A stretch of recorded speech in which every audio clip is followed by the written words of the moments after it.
Thank you for joining us today for another Qigong Coaching Clinic. Sorry about taking a couple of minutes to get it started because I had a little bit of technical difficulty, but here we are, and I am really thrilled to see you. I know that there may be some great things that you could be doing on Saturday morning or afternoon if you're on the East Coast, or any time of the day, wherever you are in the world, but this is an important experience because you probably feel like you want to improve the quality of your life by improving the quality of your postural alignment. And that's what we're going to be focusing on today. So how are we going to improve our postural alignment? And what can we do to make it work better for us? Well, that's $1 million question, isn't it? There are lots of things that we can do, but the most important thing is we can improve our postural alignment by finding the optimal alignment. What's the difference between a good posture and optimal? Well, if you have any ideas, any answers to this question, you're definitely welcome to chime in or raise your hand if you need me to address some of the issues that you may have with your postural alignment. But essentially what we're going to be doing is exploring what it means to find optimal alignment. Well, optimal alignment is not the same as good posture. Why? Because most people don't know what the good posture is. And so when they tell us what the good posture is according to their idea, usually it's not the most optimal posture for us. So what am I going to do here today? Am I going to tell you what the good posture is going to be for you?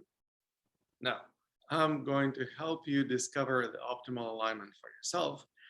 And by doing that, you will also discover for yourself that you have the power to improve your postural alignment by developing greater body awareness. What's body awareness? Well, it's the awareness of your physical body. When you pay attention to your physical body, you can actually learn a great deal about it. There is no way to learn about things you pay no attention to, right? And when you develop awareness of your physical body, something also really important happens. Where attention goes, energy flows. So you actually facilitate a greater flow of energy circulating in your own system. And by doing that, obviously you creating an ability to experience greater vitality, greater sense of well-being, and even find what it's like to be in a flow. And by being in a flow, I mean feeling the flow of energy in or around your body and learning how to align with that flow so that you experience the state of being in a flow. Now, it doesn't necessarily mean that you just surrender completely and go wherever the wind blows. Why is that? Well, because sometimes you may also have some dreams and aspirations that are not exactly in the same direction where the flow is going. So you may be able to navigate the flow in such a way that you can still be in the flow, or at least not struggle against it. And at the same time, achieve what you want to achieve or manifest the dreams that you want to manifest. And this is a really neat way to look at the whole energy dynamics in Qigong. Being in the flow is like the holy grail of Qigong. But how do we achieve that? And what do we get when we achieve that? Well, we achieve it by paying attention to how the energy flows in our body. And what do we get out of it? We get out of it the ability to experience the most profound sense of well-being and wellness. And we also develop the ability to perform things such as self-healing miracles, or helping other people heal, or other types of feats of power and siddhi, as they call them in Sanskrit, the abilities to achieve things that for other people seem to be difficult or impossible. Well, that's also what we call mastery. Mastery basically boils down to being able to do things that other people find difficult or impossible. And when you develop that ability to do such things with relative ease, you become even more masterful. So what we're learning is how to become masterful about ourselves, first and foremost. And we start with body alignment. Let's master our alignment of our physical body by simply learning how to assess what works and what doesn't work. So I'm going to turn in this direction. Don't mind this bright yellow wall behind me because, well, that's the oddest color that we could find. And sure enough, we painted the wall in the oddest color. And I'm going to demonstrate what I call the natural stance. Natural stance is what happens to your body when you just simply jump and land softly, like this.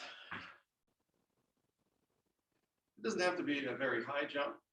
It doesn't have to be an effortful jump. It's a relatively effortless jump.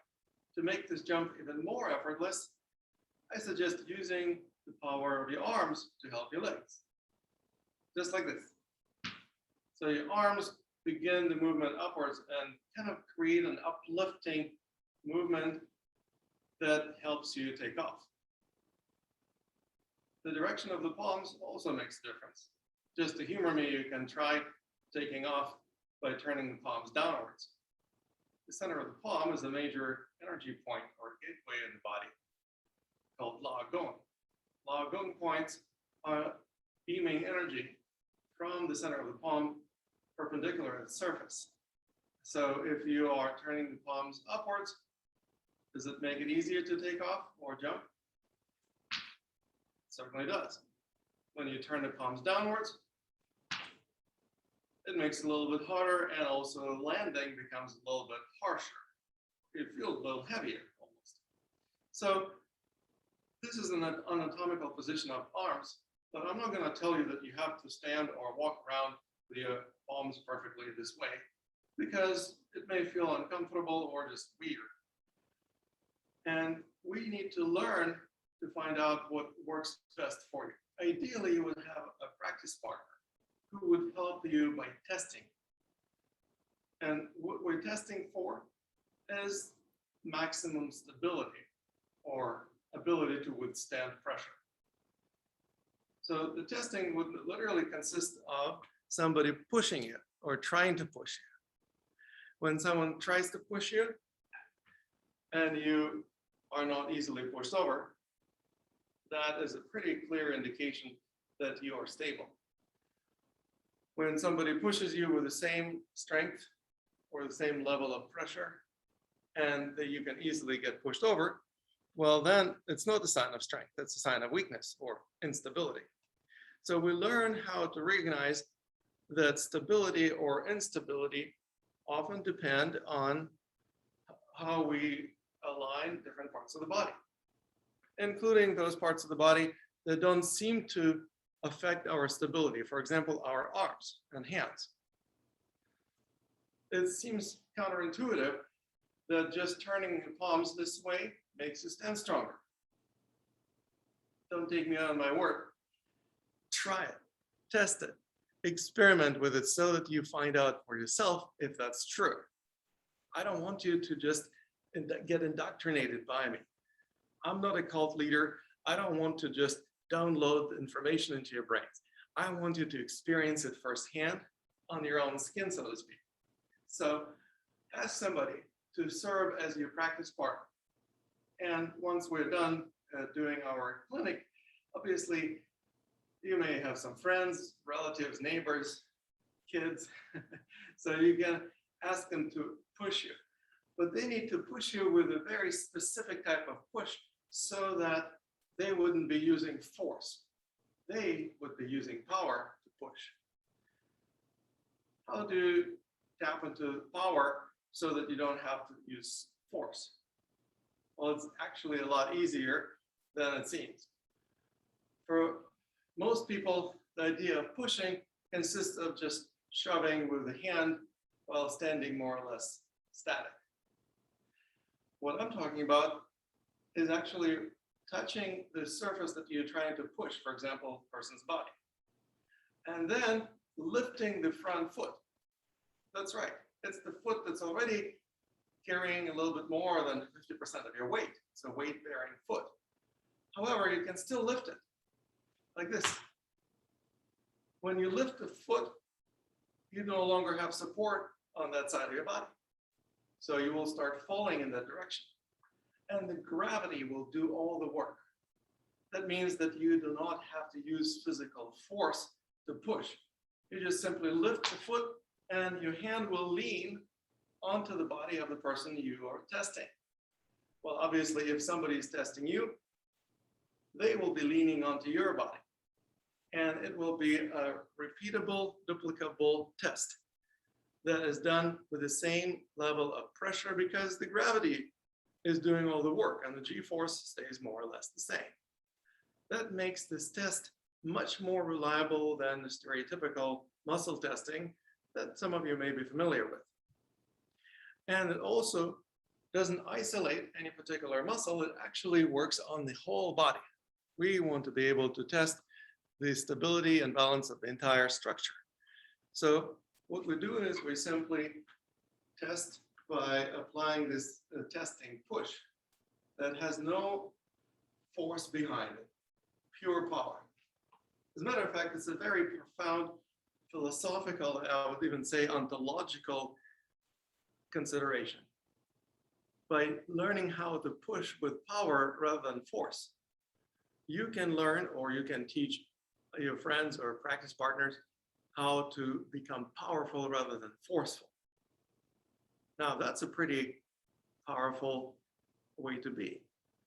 Learning how to be powerful rather than forceful can transform virtually every aspect of your life. Seriously. Would you like to be a powerful healer or a forceful healer? Or would you like to be a powerful businessman or a forceful businessman? Or even a parent? Would you like to be a powerful parent or a forceful one? Even in martial arts, would you like to be a powerful martial artist or a forceful martial artist? See, this juxtaposition, when you put it this way, is so obvious that most people, of course, would say, yeah, I want to be a powerful one. Who wants to be a forceful parent or a forceful healer, right? Well, what we learn is how to develop the ability to embody this principle, not just talk the talk, but actually walk the talk, or physically manifest the ability to use power instead of force. Now, once we figured out how to test, we can go through a battery of tests. The alignment of the arms is just one of many ways of looking at body alignments. What else can we align? Well, by the way, the alignments of the arms doesn't have to be perfectly palms forward. It can be at some different angles. So you're welcome to test different angles to find out what works best for you, because what works for you may not be the same as what works for the next person. And that means that each person can find authentic and most optimal alignment of arms for him or her. The same applies to the alignment of the legs. A lot of Tai Chi and Qigong teachers tell their students to stand with their feet shoulder width apart, toes parallel to each other or pointing directly forward, like they're on skis. Yeah, when you're on skis, I totally agree. It's a great idea to keep your feet parallel to each other because otherwise your skis are going to go in two different directions. No good. But when you're not on skis, which I think you spend 99.999% of your time, you don't need to put your feet parallel to each other. As a matter of fact, you're welcome to test.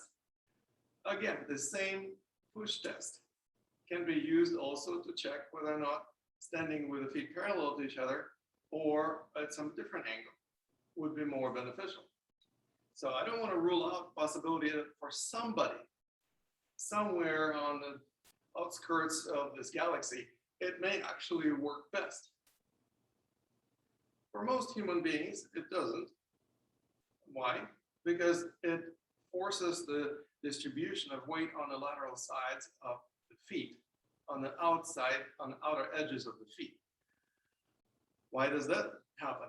Well, because for most people, especially if they try to follow what they call the principles of Wuji stance, the knees are supposed to be on top of the feet. Well, if the knees on top of the feet and the feet are parallel to each other, the bones of the upper leg, lower leg, and the feet are not going to be in the same geometrical plane. In other words, they're not going to be in alignment. Well, what would be the benefit of not having bones in alignment?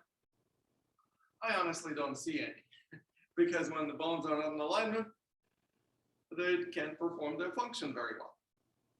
So what we do is we learn how to align the bones. And in order to achieve that, once again, we jump and land softly, like this. And I'm quite certain that your feet are not going to be parallel once you land. Why? Because your body will want to land with maximum stability, so it doesn't fall over. And so the body will naturally position your feet in such a way that they would provide a maximum stability. If that maximum stability were to be with feet parallel to each other, you would land that way. If you didn't land quite that way, well, let's check what's the angle between the feet. Just like the position of the arms, for each person is going to be different and unique. It also depends on your holding patterns. We will be looking into those in just a few minutes. And depending on your holding patterns, depending on the tensions in your glutes or in your groin or knee or ankles or other parts of the body, the alignment of the legs will need to be specific to compensate for those tensions and to provide you maximum stability. Once you allow your body to express its desire to be stable, it will appreciate that.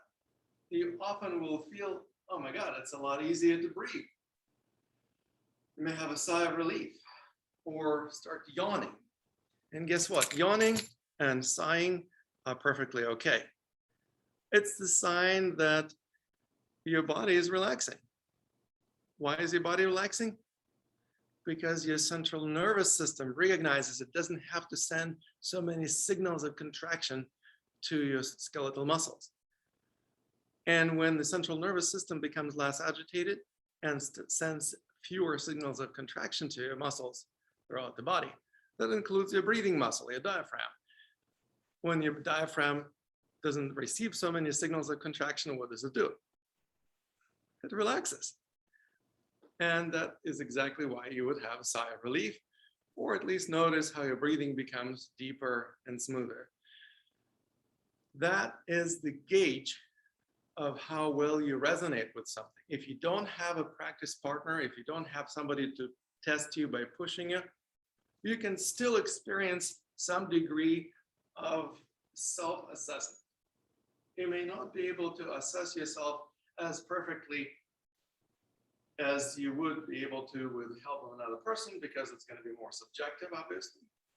However, you can still use certain gauges to provide you the feedback that allows you to assess how much you are in alignment, how well you are in flow. What would be those gauges? One of the most important gauges is breath. A lot of Qigong and Tai Chi teachers tell their students, you need to breathe deep. You need to breathe like this. You know, they provide certain techniques or certain breathing exercises. That's nice, but it actually messes with the gauge. That's right. I'm not against breathing exercises. I do them myself, but they need to be done after you've established a clear way of reading biofeedback from your whole body by using this gauge, using the breath as the system of biofeedback mechanism. And that's exactly what breath does for each and every one of us all the time. if we don't pay attention to it, we don't appreciate it for such feedback. And we try to correct it because, well, we may not think that it's doing something right. But the body actually breathes the way that it can, given the circumstances, given the way that you're holding yourself, the way you're exerting your energy, the way that you are feeling emotionally or otherwise. If you pay attention to your breath, you may actually learn about certain processes happening in your body. And instead of manipulating breath, you constantly keep checking with it. What if I do this? Does it change the way that I feel? Does it have an effect on my breath? What if I stand like that? Does it change the way that my breathing works? And essentially what you develop is the sense of appreciation of your breath.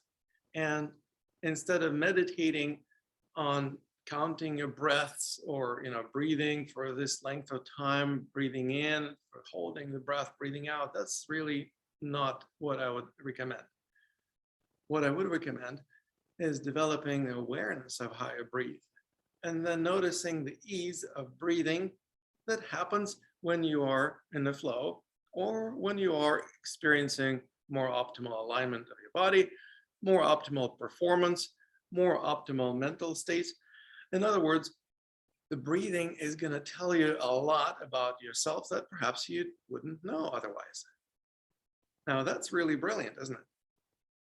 You can develop the ability to feel yourself from inside that most people never do. This is what we also refer to as the sixth sense. Now, some people might call it gut feeling. We may call it breathing feeling. But there is a wonderful term for it, kinesthesia. Kinesthesia is the ability to feel movement, subtle movements, big movements, small movements. Obviously, each and every breath is the movement. Even movements like blood pumping or a flow of peristalsis in your digestive tract, subtle contractions and relaxations of muscles that provide you support called stabilizers. Most people never pay attention to this type of things because they just don't pay enough attention to themselves.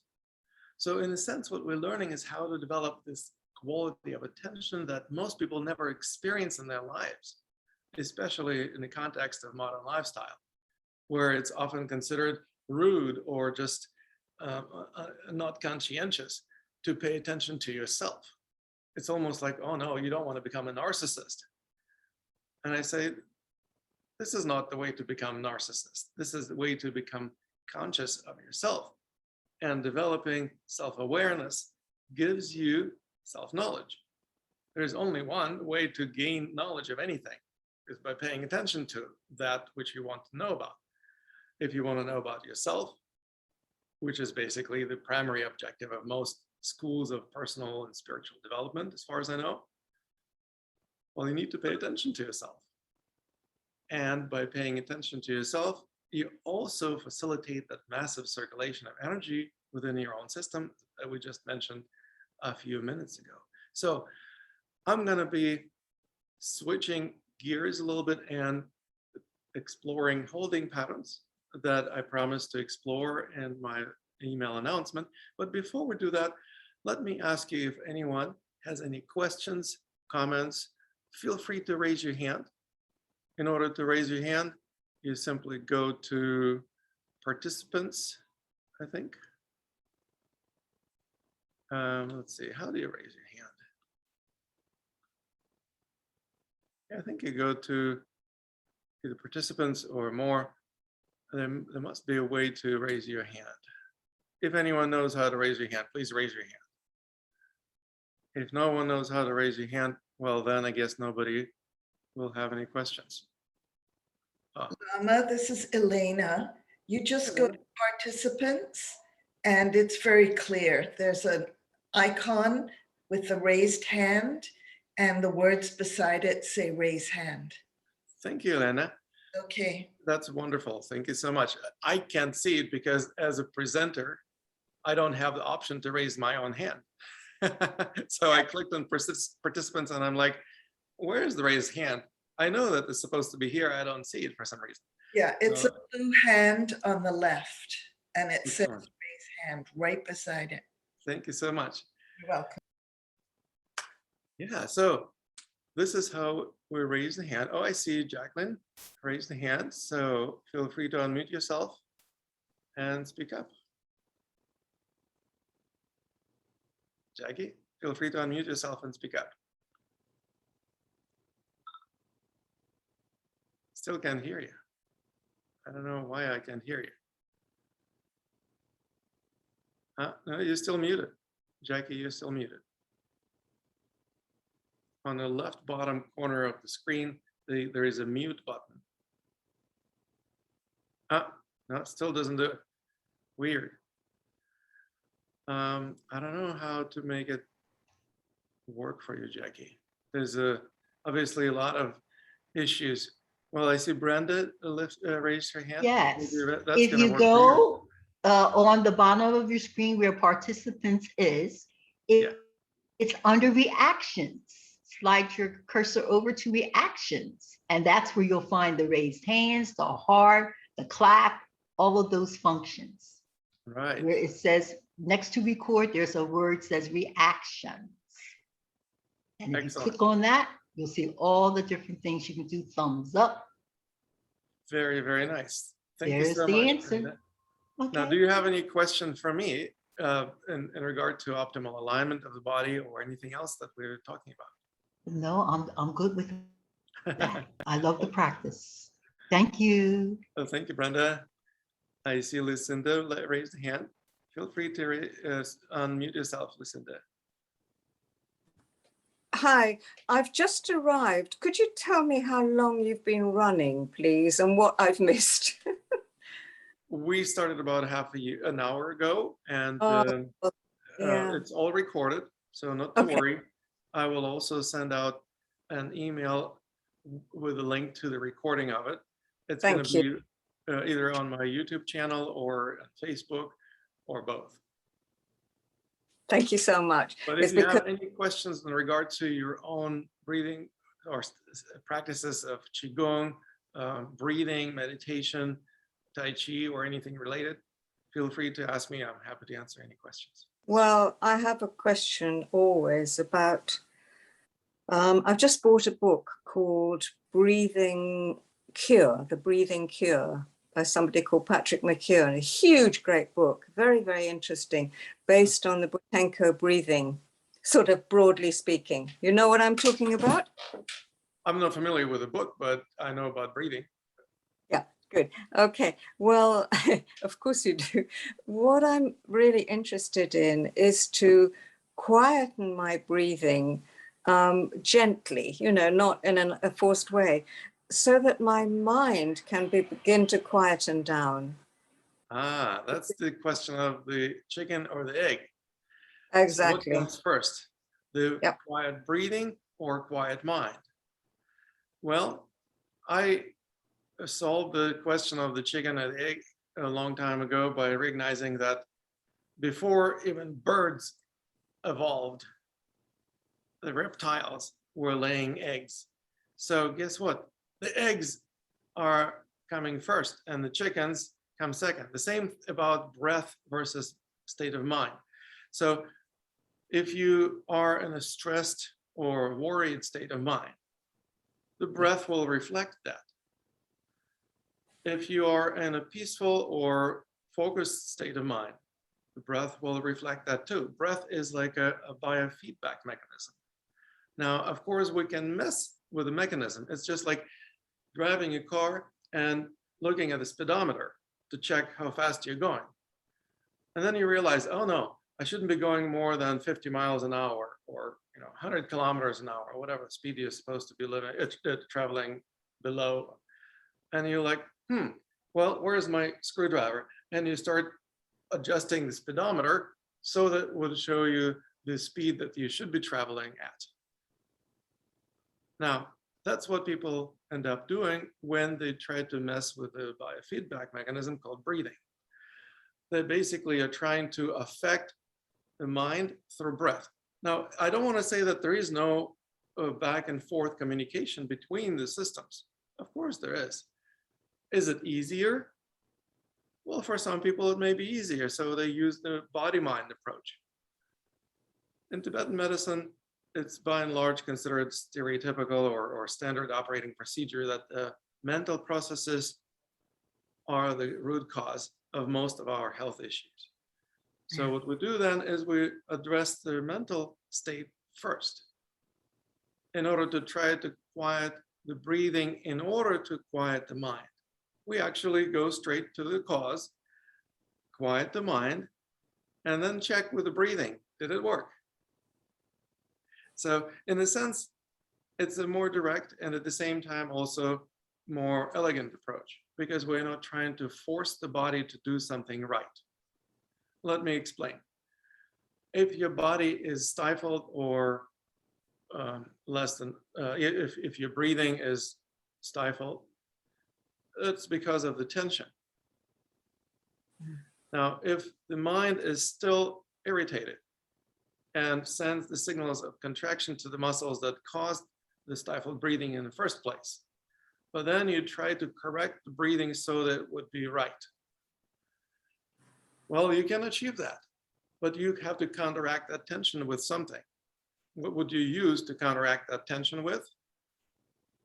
Some other tension. Basically, you end up with twice as much tension as a result. That doesn't sound like the most optimal way to handle the situation, does it?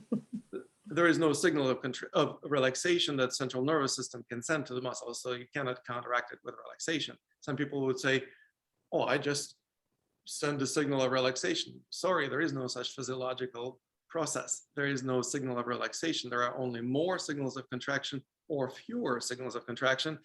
So we basically end up counteracting original tension with some additional secondary tension, adding insult to injury, so to speak.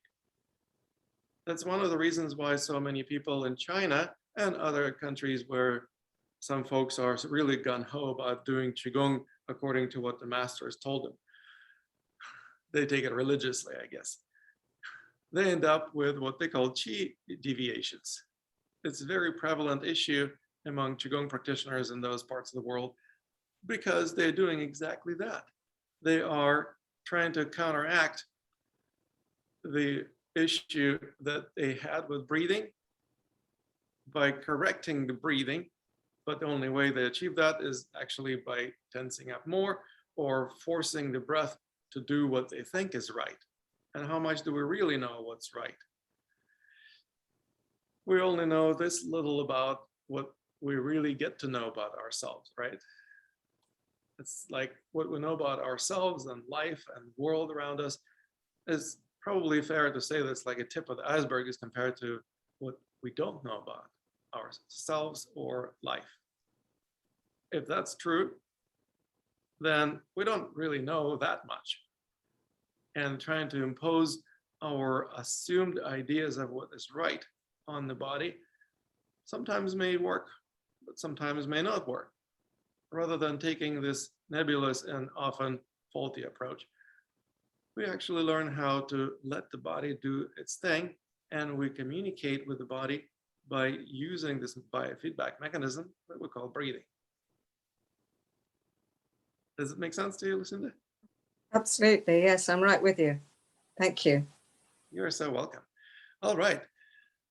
Let's see, Richie, you raised your hand. You have a question? Yes.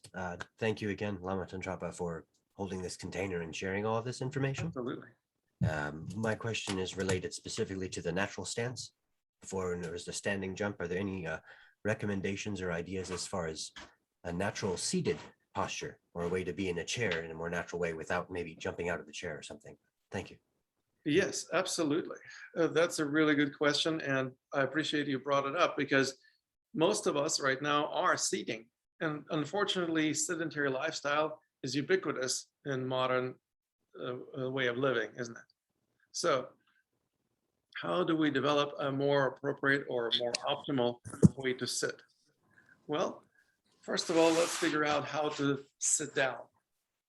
I'm going to demonstrate my way of sitting down, and it may be different from the way that you normally sit down, so we can also play with that. Let's see. I put my feet as close to the seat that I'm going to sit down. So my heels are pretty much either touching the chair, armchair, couch, or whatever I'm going to land on. And then I start extending my arms forward. It's almost like standing meditation, but at the same time, I start squatting. No need to keep the torso upright. In this case, it's okay to tilt the torso slightly forward. And notice how slowly I'm moving. Now I'm hovering about an inch, maybe even half an inch above the seat. I'm not sitting, I'm just squatting basically in a chair yoga position. And then as I feel like, okay, yeah, I feel like I can land softly and comfortably and safely. Yeah, I will land with my buttocks on the seat. If I want to stand up, the same process in reverse. I extend my arms forward, lean forward with my torso. Notice my palms, by the way. It's almost like I'm holding something precious. The palms are not facing down. That's going to make you standing up harder or more difficult. It's almost like you're being pulled upwards by the fingertips. Beautiful. Yeah, easy, effortless way to stand up. Easy and effortless way to sit down. Again, as you're sitting down, give yourself a pause for just a few seconds before plopping with your butt on the chair or armchair. That's right. So your legs will actually need to get stronger. And they will get stronger as you keep doing this movement. How many times do we sit down or stand up every day? If we counted, probably it would be dozens, if not hundreds of times. So I'm really glad that you brought it up, Richie. It's a great question. Now, one more point of interest is, are feet supposed to be parallel to each other like we talked about, or slightly splayed out? Personally, I find that natural stance works best for me under almost all circumstances, including in the process of standing up or sitting down. I know where my feet belong when I jump and land, so I place them in more or less the same position. It means when my knees start bending, they don't point directly forward. No, sir. They point slightly outwards because my toes point slightly outwards. If I glance down, I can see that my knees and toes are pointing in more or less the same direction on both right and left side. That means that the bones of my upper legs, lower legs, and feet are pretty much in alignment or in the same geometrical planes.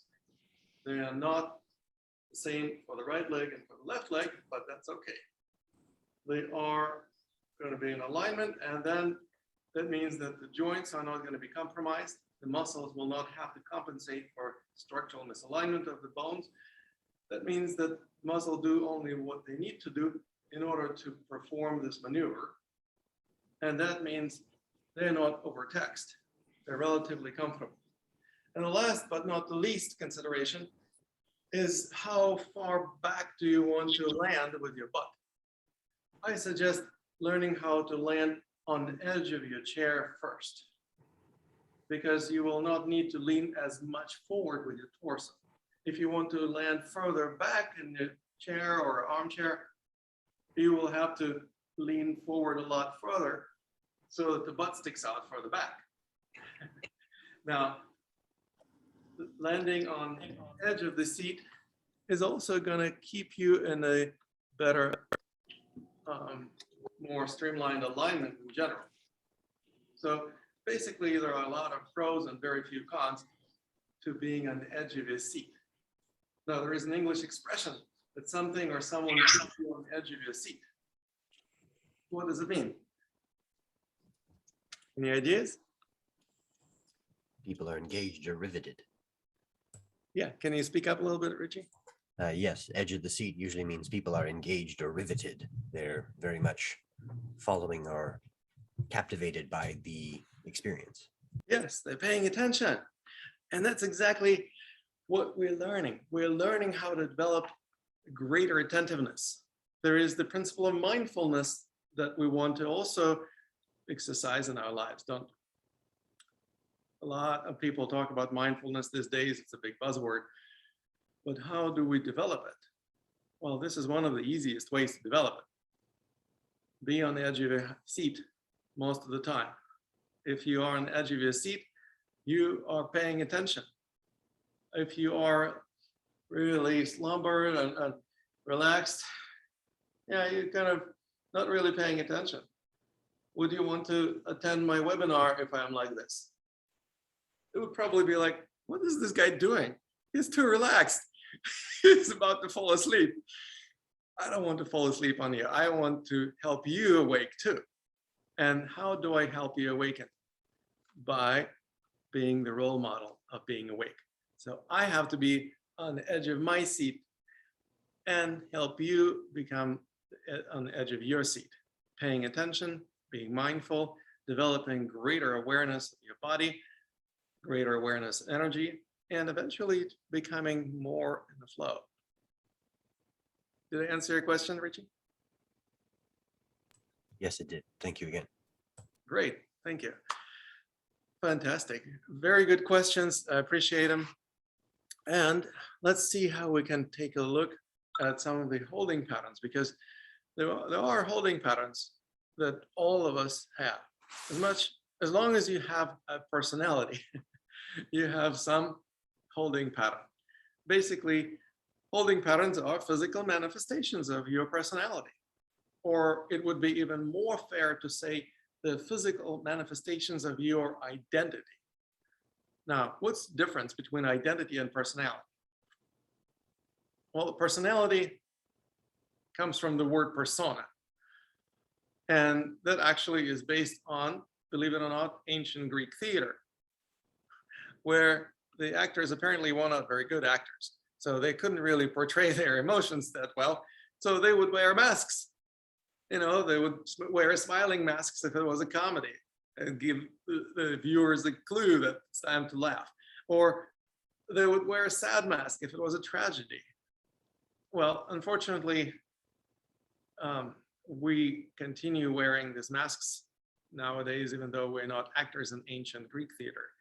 These masks are not just facial expressions, they are holding patterns in our bodies. They reflect back to us how we feel. They demonstrate to other people how we want them to perceive us.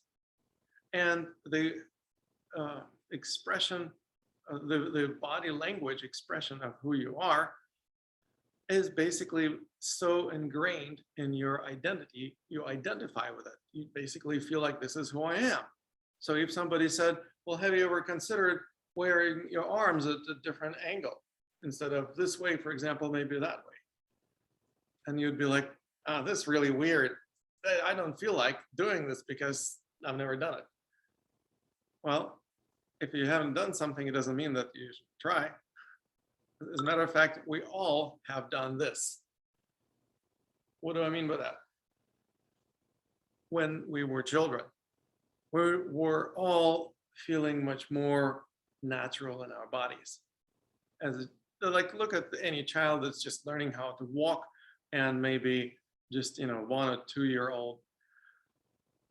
The toddlers often walk around with their palms this way. They look kind of goofy, they look childish. They are actually constantly learning, constantly soaking in information. They don't want to be childish. They are observing others around them. And if they notice that their siblings, their parents, the other people around them wear their arms this way, palms backwards, that's what they learn to do. So by the age of 4, maybe 5 or 6 years of age, most children stop wearing arms this way because they would feel inadequate or goofy, and they don't want to feel unaccepted. They want to be accepted. They want to be acknowledged and appreciated by others. So as a child, unconsciously, each and every one of us learn how to pretend to be somebody who we are not by basically adjusting our physical posture, alignments, or developing certain misalignments. By the age of 7 or 8, that becomes so prevalent that you would have a hard time getting the kid to actually revert back to their original, more innocent way of being. And of course, from that point on, throughout teenage years and adulthood, it becomes more solidified, more ingrained. And basically, most adults would say, well, this was a really goofy way to walk around. I feel like a little child. Well, what's wrong with that? You're learning how to be natural again. Because what you've learned until now was basically how to be accepted by other humans. And once we realize that other humans are by and large dysfunctional, we realize that being a well-adjusted to dysfunctional human society is not a sign of health. Well, so what we're learning is essentially undoing a lot of domestication that has been done to us. And by doing that, we discover a much more optimal, much more natural and healthy way of being. So that is what I invite you and implore you to discover for yourself. And I will do everything I can to help you if you want my help. So let's take a look at a few holding patterns. In our previous clinic, we talked a little bit about some of the holding patterns. I introduced holding out pattern. I talked about holding in pattern. In and out are basically not completely opposite to each other. Paradoxically enough, holding in pattern is like you hold in, like you tense all over. Like if you see me, for example, going from this more or less relaxed way of being to this, would you say that there's something going on with me? Not that I just need to pee and holding it in, which may be one of the reasons why people do it to themselves. But there may also be certain emotional state. What kind of emotional state would that be if the person does this? And you don't see my legs, but trust me, something funny is going on with my legs when I do it. My knees invert or go inwards. And that is achieved by tensing up.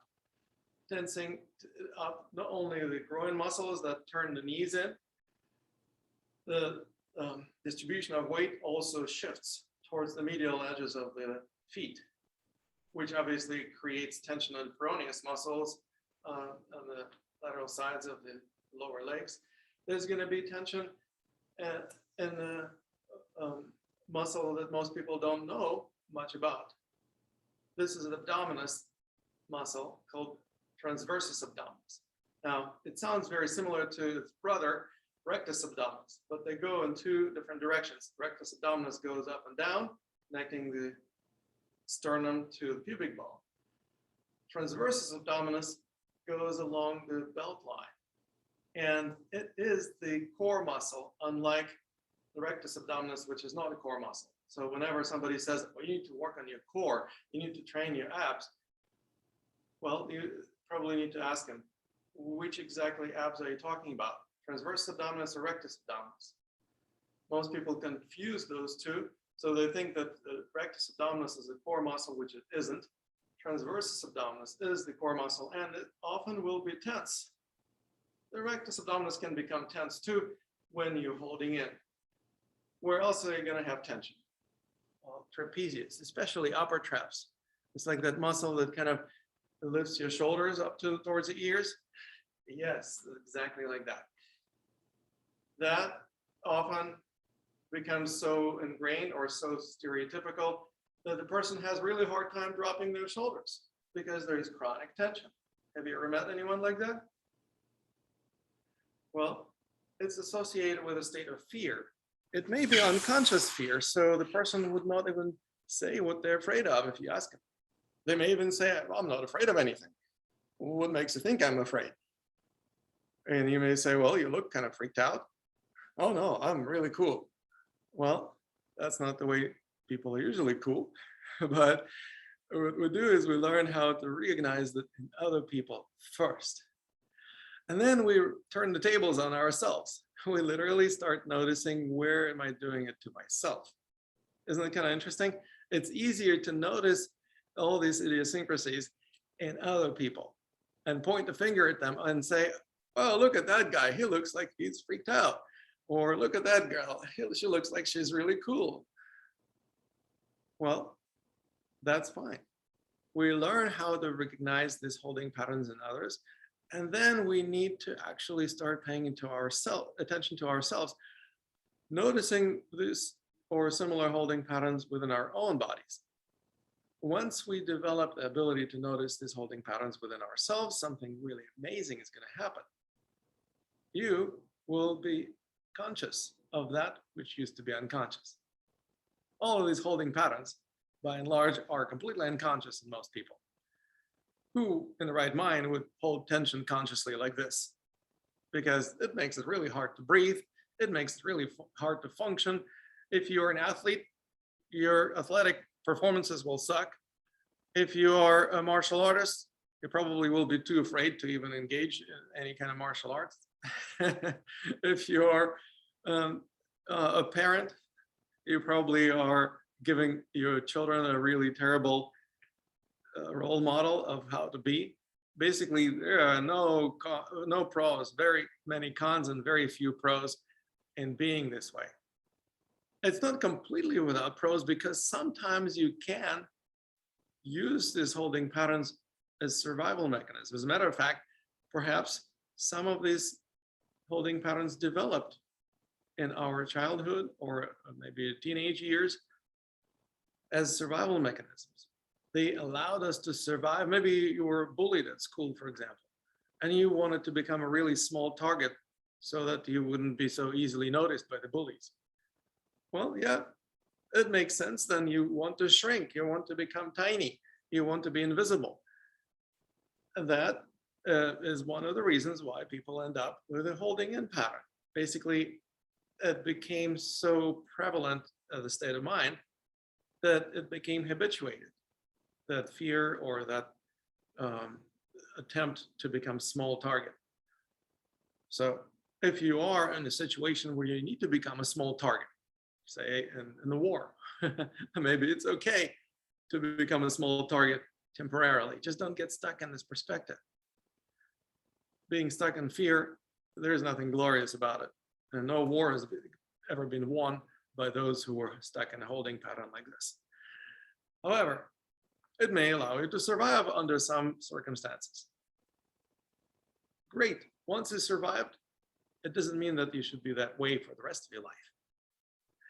And unfortunately, that's what most of us end up doing. Same thing, for example, with the holding out pattern. Like I said, it's not completely opposite of holding in, because one side is holding in more than the other. Basically, holding out pattern looks kind of like this.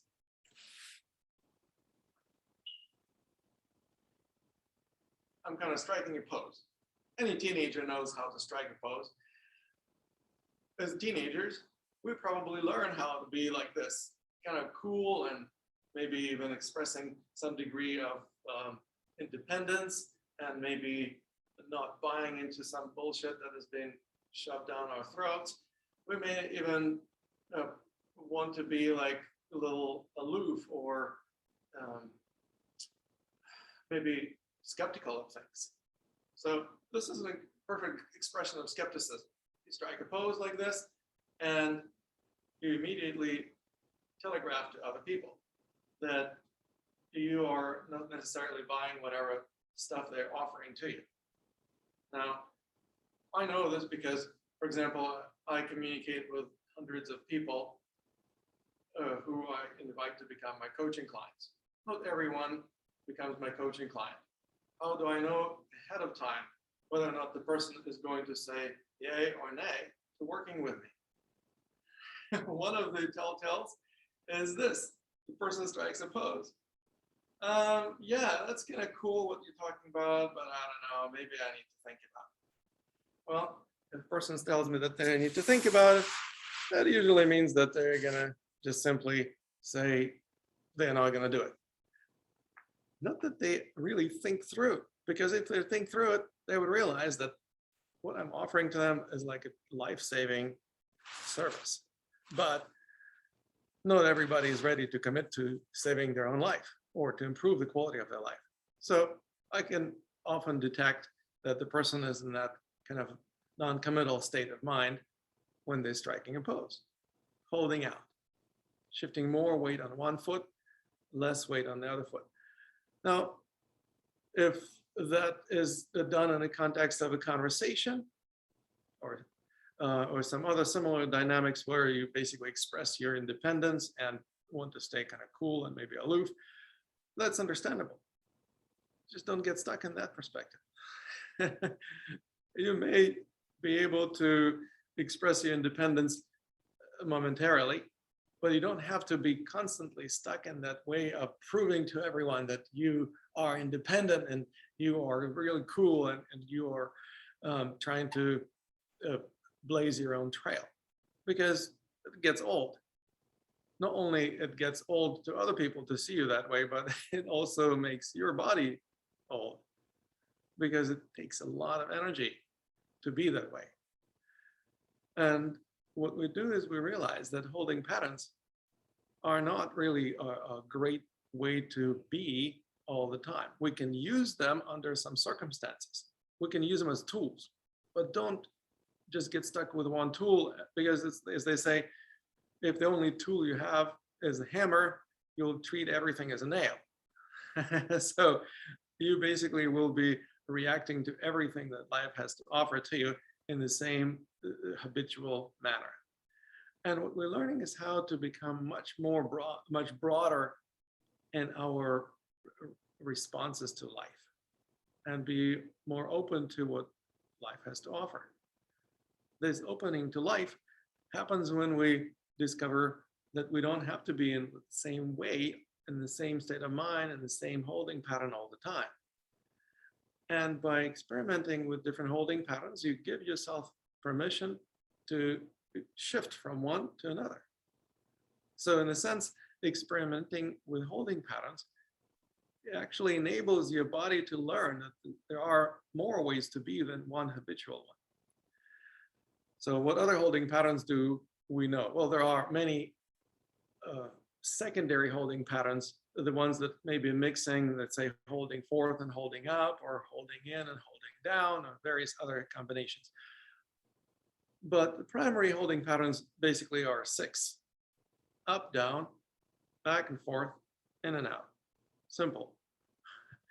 In medical terminology, there would be directions like superior, inferior, anterior, posterior, exterior, and interior. All those directions, by the way, in Chinese medicine and Tibetan medicine also addressed in the same way. And they also have certain characteristics. And you may be surprised to discover that some characteristics are obvious, some characteristics are not so obvious. For example, yin and yang associations. Yeah, upwards, superior direction is obviously yang, inferior direction is obviously yin. So up, yang, down, yin. Simple, there is nothing to think about. However, when you think about back and forth, there's a paradox. Back is yang, forth or forward is yin. Why is that? Well, we look at the way that energy circulates through the body, and in particular, the governing and conception vessels. And conception vessel that flows down the front of the body, so-called center line, flows downwards. And governing vessel that flows up along the spine, up over the top of the head, flows upwards. So back of the body is actually yang, and the front of the body is yin. Back is usually strong and more solid. The front is more soft underbelly, so to speak. So now we begin to kind of understand. The forward direction is yin and backwards is yang. Now with up and down, it was pretty clear. We figured back and forth there's one more couple of directions, out and in. Out is yang, in is yang. Pretty self-explanatory. So then we can talk about yin directions like holding in, yang directions like holding out. Now, up and down. Holding up is something that you may say may be associated with being really kind of self-confident. And people think that this is good posture. Maybe self-important. Maybe even a little bit arrogant. Well, a little bit arrogant or a great deal arrogant. It's just the degrees of perspective. But basically, lordosis comes from this holding pattern. What's lordosis? It's the sway back. It's being like a lord. Well, lords, by and large, especially in Great Britain, where there is a House of Lords, they're pretty important individuals in society, and they're born in that class, the upper class of lords. And guess what? If you're a lord, you're always a lord. Basically, it becomes your standard operating procedure. You are an important person. I don't want to say that all British lords are stuck in a holding up pattern, but I wouldn't be surprised if they were. Now, if there are any lords here among the participants, please raise your hand, and I would love to see your body alignment and maybe stand correct. Now, does it have any benefits? Well, yeah. Are there any benefits to being self-confident? You betcha.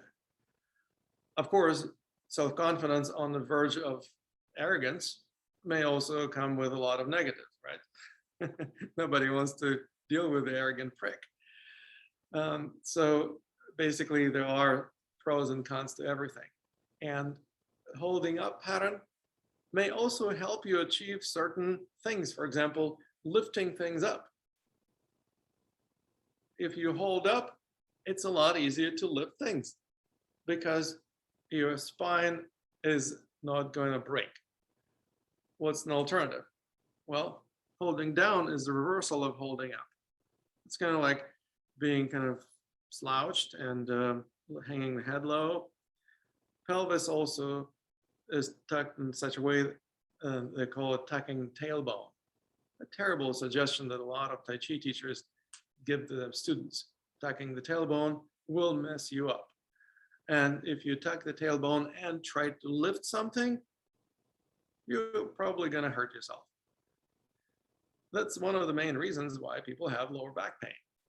They tuck their tailbones too much, or they have too much tension in their abs and hamstrings. Both those muscle groups pull the pelvis out of alignment in this way. Like if I tense up my hamstrings, the long head of the hamstring attaches to the sits bone and it will tuck my tailbone. And the abs that connect the pubic bone to the sternum, when they contract, also will tilt the pelvis in the same direction. Wow, okay, so that's how we tuck our tails. What's the benefit of that? Well, you may become more grounded. As a matter of fact, a person who holds down, the energy kind of sinks and they become more grounded. So I don't want to say that it should never be done. If you need to get grounded, tuck your tailbone and you will experience greater grounding. It doesn't mean that you will become more stable. So stabilization and grounding are two separate principles. But grounded you will become. Stable, not necessarily. However, should you always tuck your tailbone? I wouldn't do it. Why? Because it will not match the needs of other aspects of your life, other instances when you need to do something else. When your energy needs to go down, or for example, imagine you need to press down on something heavy, or let's say chop wood.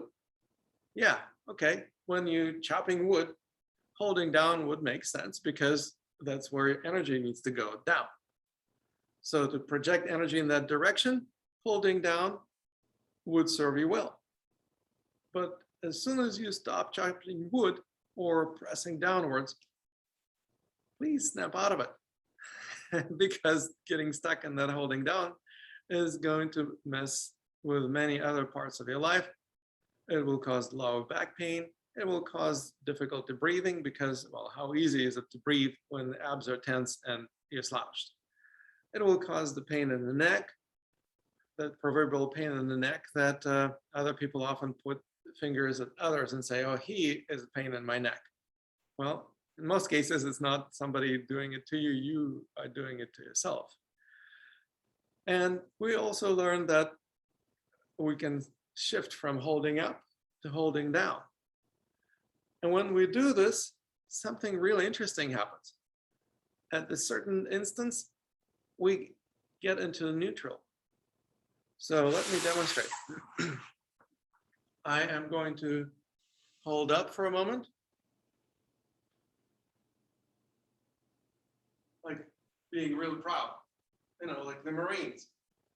The US Marines, they're proud, they hold up. It's their job description. Once the Marine, you're always the Marine. So you basically get stuck in that holding pattern, which is rather unfortunate. Now, it may work really well in your job. For example, you know, Marines, for example, often serve as guards for dignitaries. They serve as guards at the US embassies around the world and so on. Yeah, when you're the guard and you're standing really solid and strong and proud, maybe that's what you need to be doing. But once you get off of your post, you don't have to be stuck in that same postural alignment. Unfortunately, most people do get stuck and they basically end up living their lives in the same holding pattern. So if I'm in a holding up position, I can slowly start getting out of it. How do I do it? Because I consciously got into holding up, I can consciously stop doing it. If I was doing it unconsciously, I wouldn't be able to stop doing it so easily. But since it's a conscious action, I can consciously release this tension and get to a more or less neutral state. Then from here, I can go into holding down. Again, there are some reasons to be this way. Or maybe you grew up in a family or in a community of people who are all like this. And there are some communities and nationalities where people have tendency to hold down. I'm not going to point fingers, but you probably met some people from some parts of the world that have tendency to be this way. Okay, well, since I did it to myself, I can also stop doing it. So I slowly snap out of it and come back to neutral. And I have authentic sigh of release because I am no longer holding that tension. So my breathing confirmed to me that I am back to neutral. For example, if I want to hold forth, holding forth is another peculiar state of physical tension. It also goes hand in hand with psychological tension. Have you ever met anyone who's like this? Ready to pounce, maybe ready to fight, maybe just really angry or pushy or angry or aggressive. Yeah, there are people who live their entire lives in this state. Maybe under some circumstances, it's appropriate to be aggressive. Maybe sometimes anger is an appropriate emotional state too. But if you get stuck in that state, that's going to mess your life up. Nobody wants to be with you. Nobody wants to be friends. And it's hard to communicate with people in a harmonious way if you're in that angry or pushy state. Sometimes people think, well, pushy sometimes is good. Now, for example, I'm used car salesman. Let's say I'm going to be a little pushy because I want my customers to buy my cars. Fine. If you are a used car salesman, maybe you need to be this way, but don't forget to get out of this state once you come back home. Otherwise, you will be creating a lot of strife and dysfunctional relationships in your family. Does it make sense? Now, what's the alternative to holding forth? Well, it's holding back. Holding back is direct opposite of holding forth. Instead of being like this, with weight on the toes, with tension in the calves, with tension in the buttocks and lower back, and mid back, pulling shoulders back, and also tension in the back of the neck, because the head is kind of jutting forward. Holding back is associated with the reversal of this tension. So let me snap out of holding forth, go to neutral. And now I'm going to hold back. Now, to achieve this, I go onto my heels, shift the weight onto my heels. Of course, it requires tension in the shins, because otherwise I will fall over backwards. It also requires tension in the thighs and the abs, because the body basically is kind of slanted backwards. The chest muscles, the pecs, are pulling the shoulders forward. And the head is actually leaning back a little bit with a fair amount of tension in the throat, muscles, the platysmus and others. And so that creates the condition of holding back. Now, why do people do this? Looks like an uncomfortable way to be. Why would anyone do this to themselves? What do you think? Any ideas?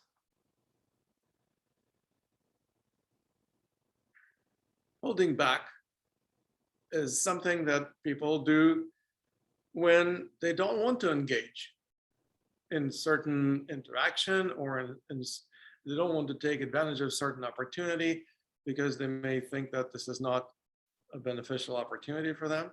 They may hold back for some other reasons. For example, somebody says something nasty to you, instead of just reacting and saying something nasty back, you may hold back, like, oh, wow, that was kind of mean.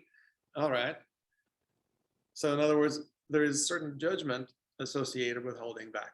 There is a certain degree of disconnect or disavowal. You may feel like disgruntled or maybe even disappointed in something. Jokingly, I say, if you want to get into holding back pattern, just imagine somebody is giving you a bowl full of worms to eat. And you'll be like, oh, what is this? Well, that's exactly holding back. Now, momentarily expressing that state of consciousness through body language would be completely appropriate under these circumstances. Unfortunately, a lot of people get stuck and live the rest of their lives in this holding pattern. I don't want to say that they always live in the holding pattern like this. Sometimes they flip-flop. For example, going from holding forth to holding back. Have you ever met anyone who goes through love-hate relationships? That would be an example of that. And there are plenty of other examples of flip-flopping. You know, for instance, manic depressive, so-called bipolar. Manic, you're really active, really excitable, versus depressive. Holding up and holding down. Now, when the person flip-flops without knowing what the neutral state is, they kind of skip the neutral or move through it so fast they don't notice, then they don't experience the benefit of being in that neutral state. But the more we go back and forth consciously, the more we recognize, oh yeah, this is the neutral state in between, where I can actually rest, where I'm relaxed, my breathing is natural, my body is not hurting, I'm not in pain. Well, that would be a clear indication that you found something precious. You found the state of neutral. Neutral not necessarily mean that it's habitual for you. Some people say, what's the difference between neutral and natural? Well, authentic natural would be neutral. However, for most people, what they're used to, neutral is not what habitual. So they may feel like this is not natural for me to be this way. I'm always like this. Okay, well, how's it working for you? If it's not natural, that means you basically habituated yourself to be in a certain holding pattern that requires a lot of effort, a lot of energy, and actually causes you more grief and causes more suffering to people around you. So if you realize how you are often at the cause of your own suffering, well, you may actually get a handle on that exact issue. And some people realize that, wow, I don't need to keep suffering. I can do something else instead. In other words, suffering is optional. And what we discover for ourselves is that even pain is not a problem. Even when we experience pain, it's still something that we can benefit from instead of trying to suppress, kill it, or get rid of it. Now, I will have a separate Qigong coaching session specifically dedicated to working with pain and with the pain body. This term is pioneered and promoted by Eckhart Tolle, the author of several books such as The Power of Now. He talked about the pain body in his books, but he doesn't really go into how to work with the pain body. And I know him personally, and he doesn't want to really work with people one-on-one or in any other capacity like this. So basically, I just picked up right where Eckhart Tolle left off and developed a new modality of healing called pain body healing. So I will introduce that in our next Qigong Coaching Clinic. But before we wrap up today, I wanted to save some time for a person or two to receive a miniature coaching session. So whenever you're ready, feel free to unmute yourself if you want to receive a coaching session and speak up, and I will be happy to spend some time working with you and helping you as much as I can. I see Jackie raising a hand. Can you unmute yourself, Jackie? You don't know how. Yeah, there's maybe your microphone. If you go to Zoom preferences and check the audio, maybe your audio is on some other microphone instead of built-in mic. So that would be probably the simplest explanation of what's going on with your microphone. Well, while she's doing that, let's see if anyone else would like to receive a miniature coaching session. I see Brad raised a hand. Brad, feel free to unmute yourself. I would be happy to help you out. Hey there. Hi, Brad. Hey, I really resonate with the holding patterns thing, and that it is unconscious. It did serve me in some times in my life, but it has become a perspective. And so that awareness is great. I'm awareness, but I like what you're saying about don't just create an equal and opposite tension trying to correct it. So what do I do? Yeah, it's a really good question. And the answer is paradoxical, just like most things that I do. We actually exaggerate it first. How do you exaggerate your existing holding pattern? Well, basically by doing more of that which you're already doing. So if you exaggerate your holding pattern, not a lot, just maybe by 15, 20%, what would it look like? Very nice. So you did it consciously. And conscious tension is something that your body will only tolerate for a relatively short amount of time. You see, you've been doing it unconsciously for a long time, and you probably keep doing it for years and decades. But if you do it consciously, your body will really get sick and tired of doing it, especially if you exaggerate it a little bit further. Yeah, and so as you do it consciously now, please take a minute or two. Usually it doesn't take much longer than that. And then tell me when you get really sick and tired of doing it. And when you become really tired of doing it, then we will slowly start moving back out of this holding pattern. But not until you really are sick and tired of holding yourself this way. In a sense, you're connecting also with that aspect of consciousness associated with this holding pattern. You may become aware or cognizant of certain emotional states that caused you to do this. You may become aware of a certain habitual state of mind facilitating this holding pattern. That's okay. It's good to know that they exist. They can serve you as potential resources, potential tools in the future. It's just we will put them in the right place. They're not all that you are. They're just tools that you can tap and resources that you can use when necessary. Very nice. Yeah. And as you're doing this, we're watching your breath. What are we waiting for? We're waiting for your breathing to basically say, I really can't do this anymore. And as your body starts releasing this tension, your breathing will open up. You may have a sigh of relief, or you may start yawning, which is a perfect indication that you're entering an altered state. Most people don't consider yawning a really valuable tool.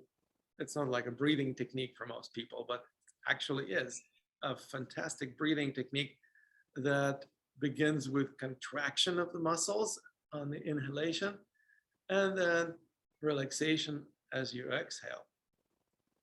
And so that may be something that you will experience, or maybe you'll just have a more subtle shift in your breathing pattern. And just let me know when you start noticing. Yeah, my breathing is slowed, and a lot, the tension in my shoulders and abs and my hips, which I wasn't aware of, have just released on their own. It just kind of felt silly. Like, why am I doing this? However, my solar plexus hasn't changed. It's still real tight there. Yeah, so just hold it for a little bit longer. It's not going to take very long, 30 seconds, maybe a minute, and you will be free of that tension. It's amazing. Most people think, well, if you have tension, you need to get rid of it. And when they hear me saying something silly like, well, you need to exaggerate it first, they're incredulous. They're like, why would you want to do that? Well, because it works.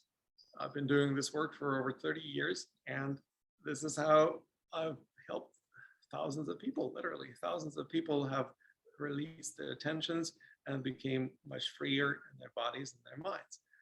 Well, wouldn't you want it for yourself? And so only when you feel like you're really sick and tired of holding yourself this way, Brad, feel free to slowly start releasing the tension in your abs and solar plexus, but not before you're ready. Other areas continue to release that I wasn't aware of. It's so interesting. That's fantastic.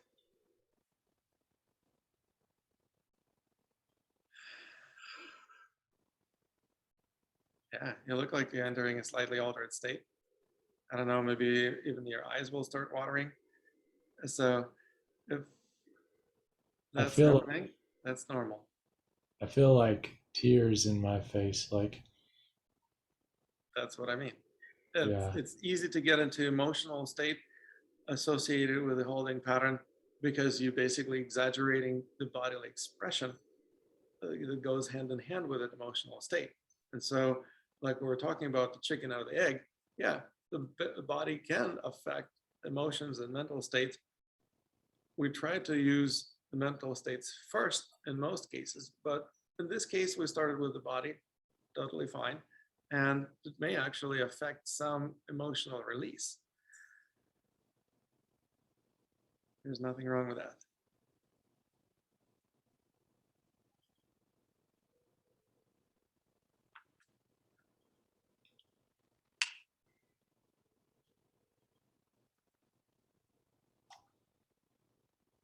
There's a little release in the solar plexus, but nowhere near sick and tired of it. Well, it may take you longer than most people. Yeah, it feels kind of like. Exaggerate enough. So with your Really? fingers, you can actually touch your solar plexus and play with it a little bit. See if you feel how harder it gets when you tense it up more. You feel the hardness? Yeah. Nice. And you can play with the degree of hardness of the solar plexus that you feel with your fingertips. Like, oh, it's still keeping the fingertips right there, please. Yeah, and you can play with that by tensing in a little bit more and a little bit less. And your fingertips will also provide you extra feedback tool or feedback loop. Yeah, that helped. I was just contracting, folding, but I wasn't pressing out with it. That really activated it. Nice. Now I detect release. Very Yeah. nice. And with the fingers still on your solar plexus, see how you can apply gentle pressure upwards so that you allow the sternum to lift away from the pubic bone. It may feel like, wow, I'm not used to this position of my chest. That's okay. You're not pressing too hard, just gentle pressure, maybe just a couple of pounds of pressure upwards. And you're simply enabling a more facilitated kind of release of tension in your abs. Is it easier to breathe now? Yeah. Now, Wow. whenever you're ready to let go of your solar plexus, feel free to do that.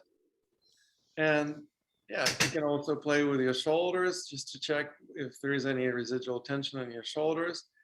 If one shoulder is more tense than the other, again, you can tense it up. And for example, if there is more tension in my right shoulder, like in trapezius, like your right shoulder seems a little bit more elevated than the left. Yeah, you can bring the left hand on top of the right shoulder and actually press down with it while you're trying to lift the shoulder up towards your ear. So in a sense, again, you're contracting that muscle that you were unconsciously holding, and just hold it for maybe 30 seconds, maybe a minute.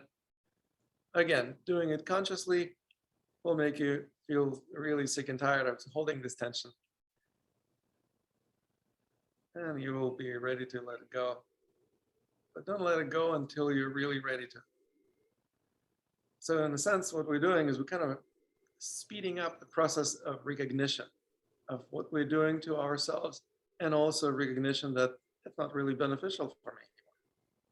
Maybe at some point it worked, but no longer necessary. And so we let go of that which is no longer serving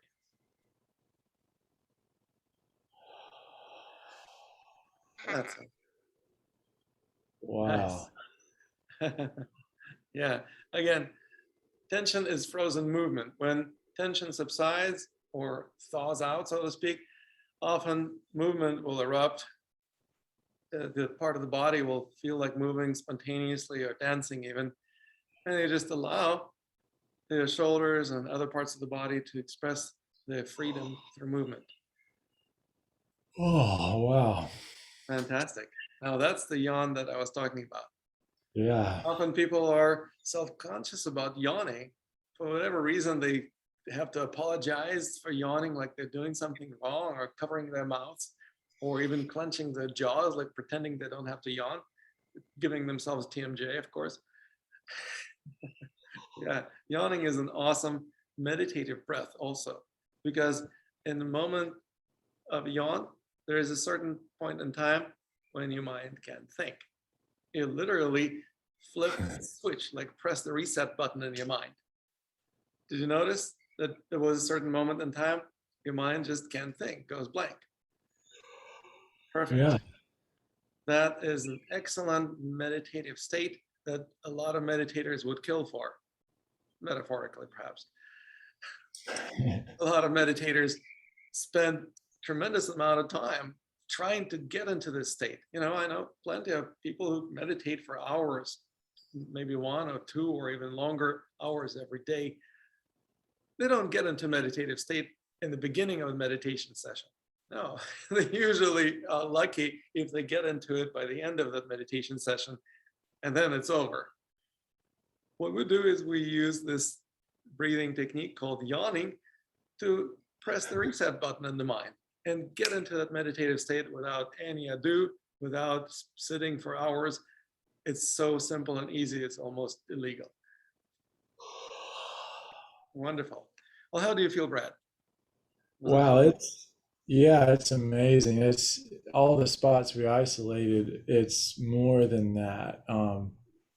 Now I'm going to spend more time on the other side because I'm unbalanced. I just feel so. Yeah, yeah, But and that's, you're definitely gonna want to create more balance, because otherwise one side of the body will be envious of the other side.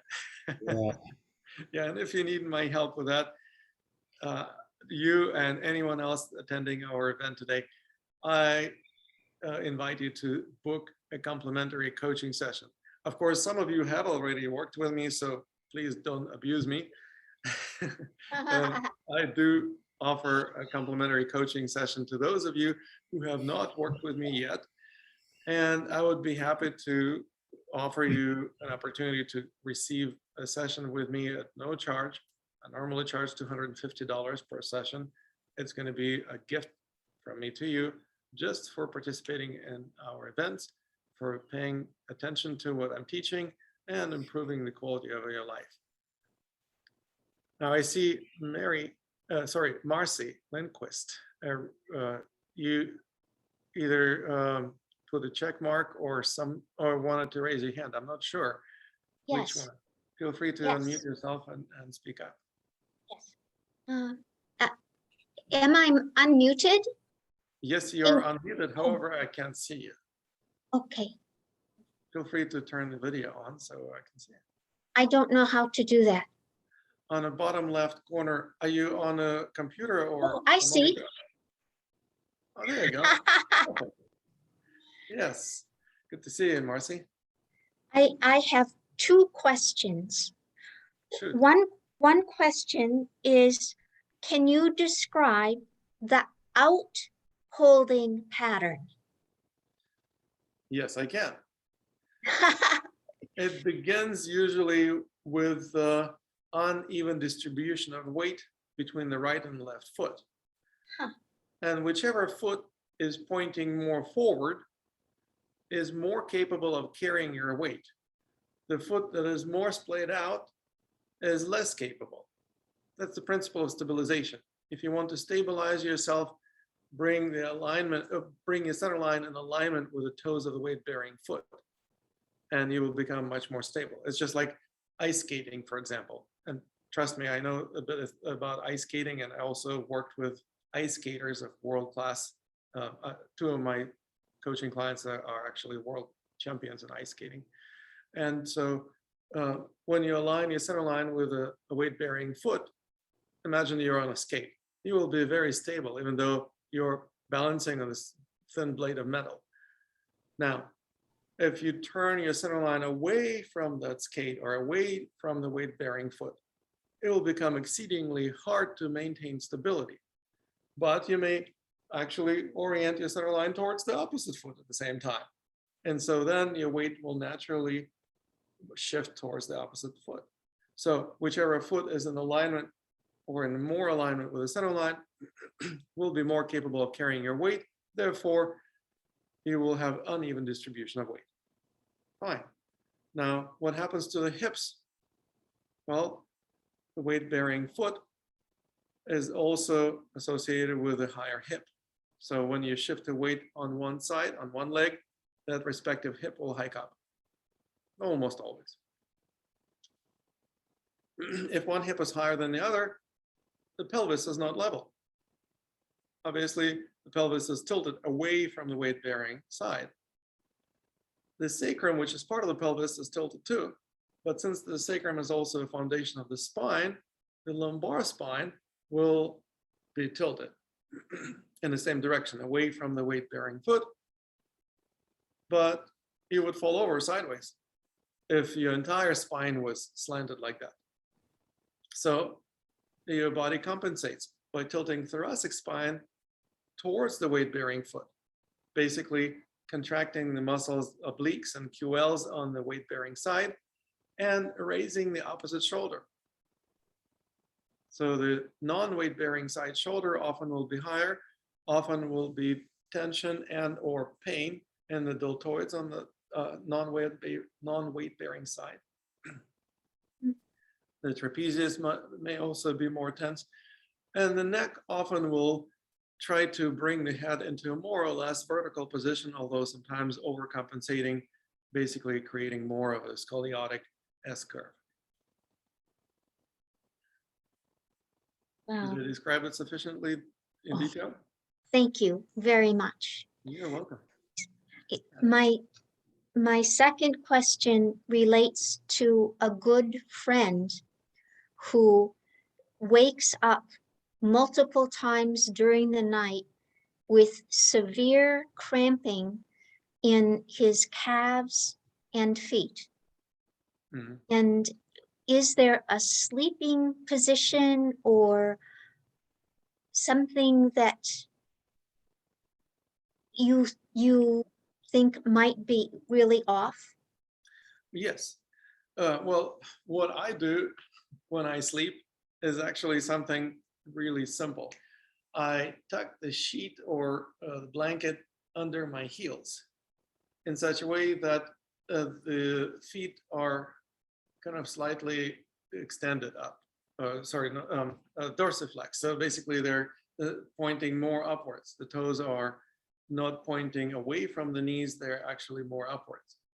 And that, if I'm sleeping on my back, so that creates a situation where the calves are not going to be as likely to cramp up.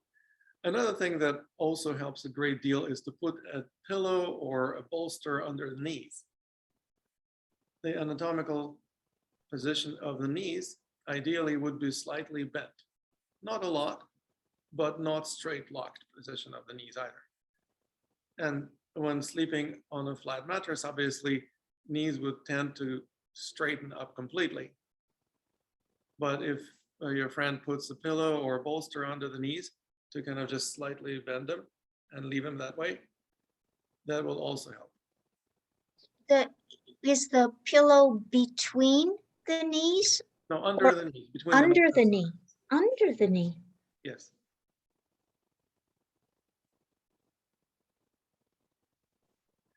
Yeah, it's like, have you ever received a massage? Oh, okay. Okay, he gave me a message. He said, it's not the feet and calf, it's the thighs and calf. Okay. So there may also be specific reasons why his thighs and calves are tensing up. He may also be lacking potassium in his system, often imbalance between natrium chloride, also known as table salt. So basically sodium and potassium. They need to be in balance because they both facilitate the signals from central nervous system to muscle fibers. And if there is too much sodium in his system and not enough potassium, there is imbalance. And basically, one of the easy ways to mitigate that is by eating some bananas. They're a good source of potassium. And also less table salt.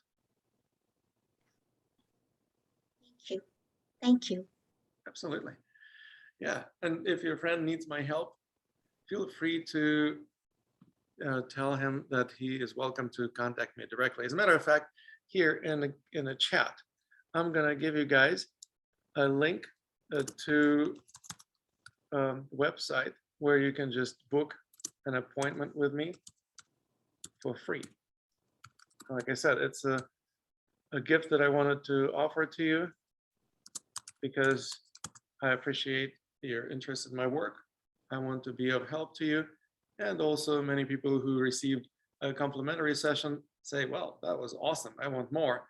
They sign up to work with me as their Qigong coach. So here is the link that I want to share with everyone. Here it is. If it works, great. If it doesn't work,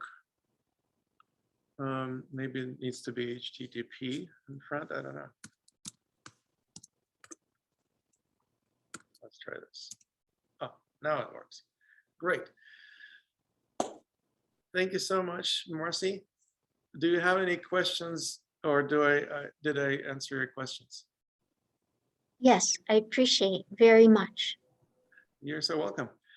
All right. And also somebody said the person needs more magnesium. Yes, RF suggested the magnesium. Oh yeah, magnesium also helps muscle relax. That's why people take magnesium baths. So yeah, might be a fine thing to consider. A bioavailable source of magnesium might also help with cramping. Yes, Elena is my coaching client and she knows what she's talking about. Thank you so much, Elena, for doing that. That is a good suggestion as well. We are not gonna just throw darts and see what's gonna stick, because I don't know your friend. I would love to be able to work with him more directly so that we can actually uncover the root cause of his cramping rather than just me trying to conjure up some answers. Excellent. All right. Well, thank you so much. Now, anyone else would like to raise the hand and ask any other questions? I'm on the roll, so I'm happy to answer another question or work with another person. Feel free to raise your hand or unmute yourself and speak up.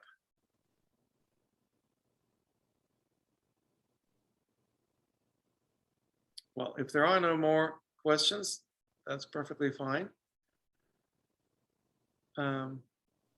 There's somebody posted something. Bill Jackson said, "Thank you, Lama, for a most informative presentation." You're welcome, Bill. Maybe all breathe with loving chi towards everything, said Brenda. Yes, Brenda, you are absolutely right. Breathing with loving chi is the way that we normally breathe, but it's definitely a fine thing to do right now. I see Arif also unmuted himself. Feel free to speak up, Arif. Yes, hi, and first of all, thank you very much. I have a severe scoliosis and I'm treating it aggressively. And I was wondering if you wanted to suggest some Qigong that I can do to accompany that with. One suggested to me bone breathing, so I do that sometimes, but I'm wondering if there's more, more movement that I can do. Well, absolutely. Well, first of all, you need to address the root causes of scoliosis. Just trying to do movements often will be met with resistance of the body. And so you will be unconsciously compensating for that resistance. And that is going to add insult to injury. So addressing the root causes of what causes the scoliosis may be a wise thing to do. Have you ever experienced any severe trauma, such as car accident? I know what caused the scoliosis. It was during my birth. So that was the trauma. Okay, what happened during your birth? I was taken out with forceps. And that created damage? Apparently, yeah. Well, not necessarily. Plenty of children. No. That's very definitely what it was, because I had it since my childhood, since my early childhood. I see. Well, so I would certainly be happy to work with you on this issue. Obviously, it's been an ongoing, long-standing issue, as old as you are. So that is definitely not going to be possible to resolve in a matter of a few minutes in the context of a short coaching that I can do here in our coaching clinic. But please feel free to click the link I just shared in the chat. Book a complimentary session with me. I'm not going to charge you anything for it. And we'll see what we can do. And if you feel like my approach is the right approach for you, I would love to continue working with you as your Qigong coach. And that's something that will, if not completely remove scoliosis, at least develop a much more intelligent way for you to address the scoliosis on a deep fundamental level, and potentially develop ways to mitigate it. Mitigation of scoliosis is obviously a second best choice after complete removal of it. I'm not going to make promises that we will just eradicate your scoliosis, Mhm. but mitigating it is definitely something we do, and I would be happy to help you with that. Okay, thank you very much. You are so welcome. All right. Well, to wrap up, I want to again express my appreciation of you taking your time to hang out with me today, to learn a few things. And I also want to implore you to pay attention to your body alignments. First, just taking natural stance, jumping and landing softly, and learning to pay attention to distribution of weight on your feet. Is there too much weight on one foot, much more than on the other? Is there too much weight on your heels or on the toes? Is there too much weight on the medial or lateral sides of your feet? All of this will essentially affect how the rest of your body is doing. And if you need any help with that, you are welcome to book a session with me. I will be happy to help you. If not myself, last week or 2 weeks ago, I offered this and 30 people signed up. So I had to distribute some of the sessions among my apprentices. Some of the apprentices are here. Thank you so much for being here today. In our future coaching clinics, perhaps I will also invite my apprentices to be more proactive and maybe take over some of these little sessions that we do within a coaching clinic. But I will do everything in my powers to help you. And I look forward to seeing you very soon. Namaste.